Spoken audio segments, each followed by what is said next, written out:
Hello guys, what's going on internet? I'm Yusuf Adil from Graphic Bytes. Hope you are enjoying our Photoshop quick tutorials. If yes, then please like, share and subscribe my channel for more informative videos. Let's start today's tutorial by learning how we can resize our image in Adobe Photoshop. So let's start by clicking Ctrl T from the keyboard, and then we have this frame here.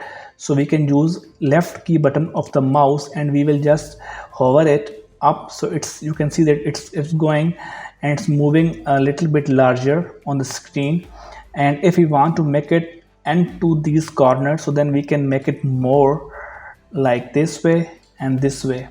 In this case, we can see that our pizza is just cutting from the corner. So if we don't want to our pizza should be cut from the corner, so then we can just hold the shift and just left button of the mouse and go up like this way and then this way.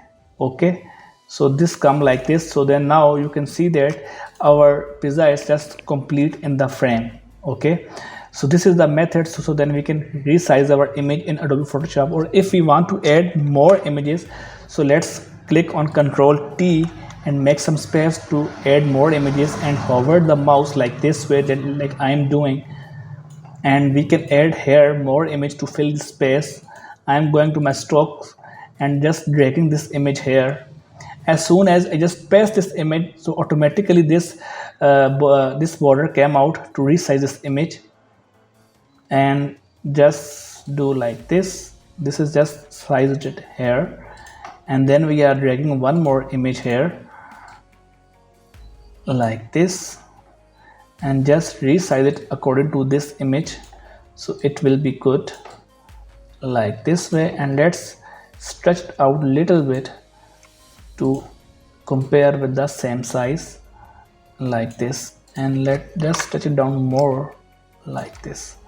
So as you can see that we have complete a frame here. This looking good, and we can select these three images and we can make the size equal. You can see that we have selected the three layers from here, and we are again pressing Ctrl T, and then we can move it all together. Okay, and now if we want to make it in complete canvas, so again we will press Ctrl T, and using shift and holding shift button we can make it upper and we can make it down. Okay, so now you can see that we have complete layout here. So we are like good to go here. And if you want to add little bit crisps here, or more if you want to give it a more good look, so you can just click on this any one image, and you can go with the right click button, blending option on the layer, and then you can just apply stroke on it. As you can see that we have a stroke here, and you can just add the little bit opacity. Okay, and then we can just copy and this copy layer and then just paste it here and then paste it here. So this is style is almost copy on the other layers. Okay, so this is the method that we can easily resize our images in Adobe Photoshop. So we are done with today's tutorial. If you are like this tutorial, then please like, share and subscribe for more videos. See you next video. Thank you. Bye bye.